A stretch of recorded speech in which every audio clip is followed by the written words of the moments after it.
All right, on the menu today, I'm gonna have some hot dogs. I said in the last video that when we did the Philly cheesesteak, I was gonna show you how to do a hot dog.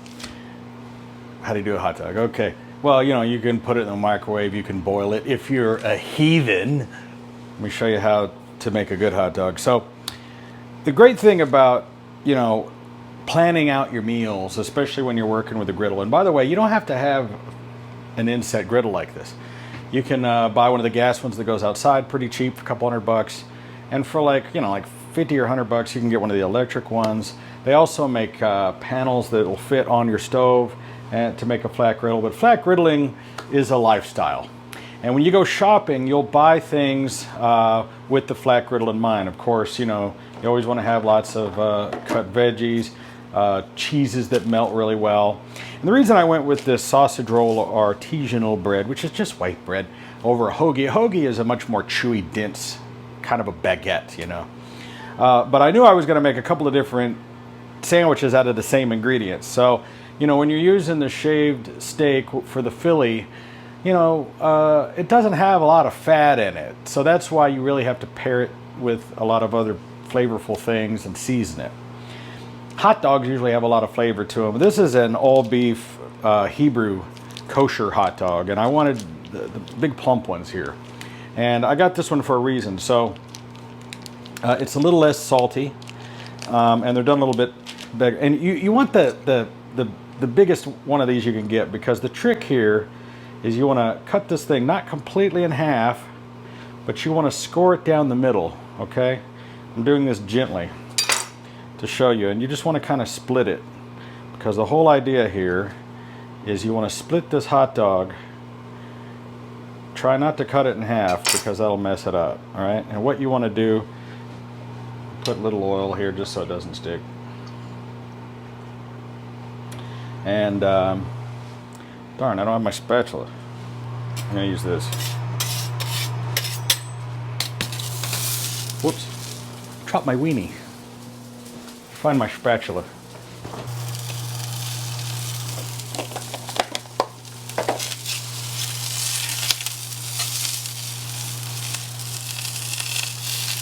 Now this hot dog will start to kind of split itself in half all by itself.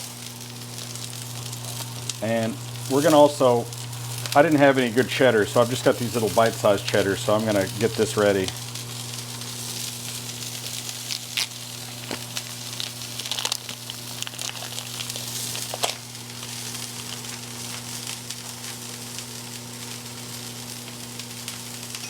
I'm going to cut it in half.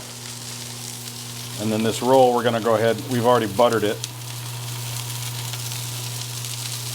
Okay, because this doesn't take very long to cook. The thing is, I'm going to split this open. It's like a first date, you know.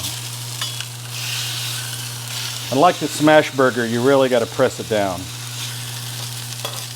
So this is the same basic setup as you would do with your Philly cheesesteak, something like that. But the goal here is, so I was mentioning the reason I like these kosher dogs is because they're beef, they don't curl up as bad as the pork and chicken ones. And of course this is all beef. And I don't really have the grill as hot as it could be.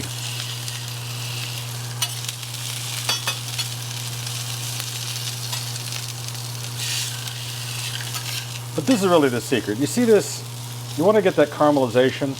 And you can't normally get that on a hot dog. There's really no other way to do it than to do it this way. But the beef ones are a little less greasy. And I know all you're seeing is my spatula here. But I want this grill should have been a little hotter. But you know, I started early, but whatever.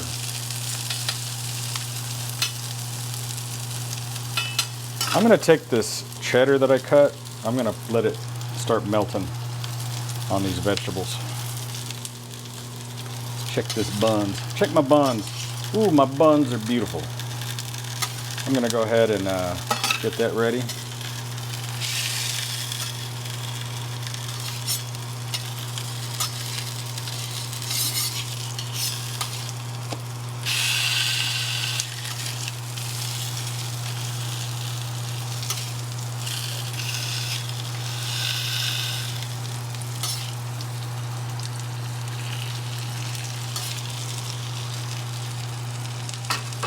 Ta-da! Several people had made this comment before. They were asking me, where does the grease and the water go? There's a drain right here that goes into this drawer. I don't know why so many people have no idea how a grill works, but I saw that comment a lot. So I thought I would mention, yes, there's a drain for the grease to go. That's one of the major differences between this thing and, like, you know, maybe one of those flat top grills. They don't have a drain. So there's this big, huge drawer. It'll hold a gallon or two of grease. Anyway, this thing is ready. Bang. Hot dog. Now, there's only really a couple things you can put on a hot dog. Relish, maybe a Dijon, but yellow mustard. What's up, honey bunny? Done. I'm making a hot dog. Would you like some of my hot dog?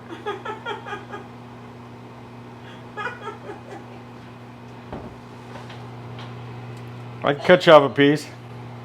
Just the tip. Just a little bit.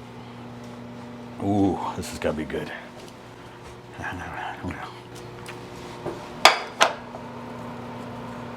Oh, it's so hot. Oof. Oh, it's so greasy. Ha ha ha.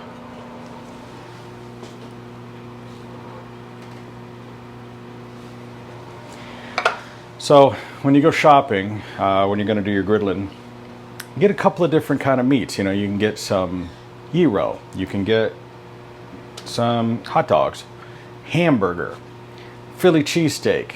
What else is there that we can grill? Other meats. So, you know, you can utilize this same bread for a lot of those things. Pick yourself, we'll do this a little bit later. I'm going to show you my ultimate grilled cheese sandwich coming up that we do using sourdough, a bunch of different kinds of cheese, sliced tomatoes, tomato soup. Oh, it's so good. Used to do, also at my restaurant, we used to do a fantastic tuna melt. I'll show you our tuna melt recipe where it was a grilled tuna melt. Oh, so good. Also on sourdough. Chicken sandwiches. There's just so many really good things you could do on the grill. Anyway, let's get back to this hot dog. See how that cheddar has melted? Mmm. Yes. Mm-hmm. Mm-hmm. And that little bit of zesty mustard. Mm-hmm. That's a good hot dog. You can use a Nathan's, a National Hebrew, or get the ballparks. Those are good too. None of them suck. The key is you want a nice big hot dog. It doesn't have to be a hot dog. You can go with a bratwurst, hot link, any kind of a sausage. Beer brats. With that grill caramelization. That's the trick. Didn't really make a mess. Only took a minute to do. This is a much better dinner than something you're gonna hot pocket, you know, some cup of ramen, whatever. It doesn't cost a lot of money. And if you were to buy a hot dog like this, you know, one of these Chicago places, even a street vendor, probably gonna spend at least $5 or $6 on it, or more.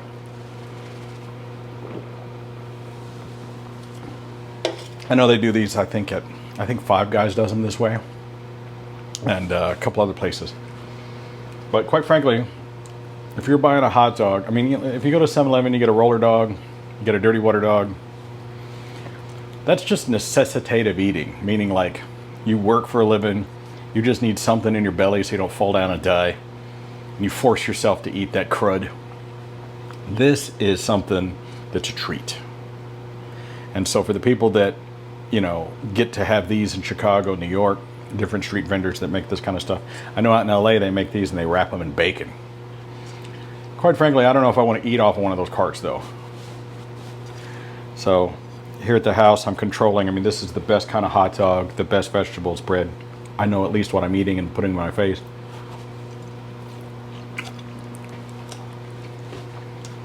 I don't know if I trust some of the food that comes off the street. I can tell you that when I had my restaurant in downtown Dallas, we had the highest health score rating of all the other restaurants in the entire downtown area. Very proud of that fact. So people are saying they love the cooking videos. This isn't going to be a regular thing. I'm going to keep doing this till I run out of recipes. And it's just really easy to pop these out. You guys seem to like it. We'll be getting back to the cars. We're remodeling the shop back there, working on putting up walls and stuff for the rehearsal studio. We're working on the white Ferrari, doing some stuff to the DeLorean. We're also working on the Rolls Royce. So there's plenty of car stuff coming, trust me. In the meantime, I cook every day like this, and I just thought I'd start sharing that with you guys. So thanks for watching. There'll be more videos. Give me suggestions of recipes you'd like to see me make. In the meantime, I'm gonna eat my lunch.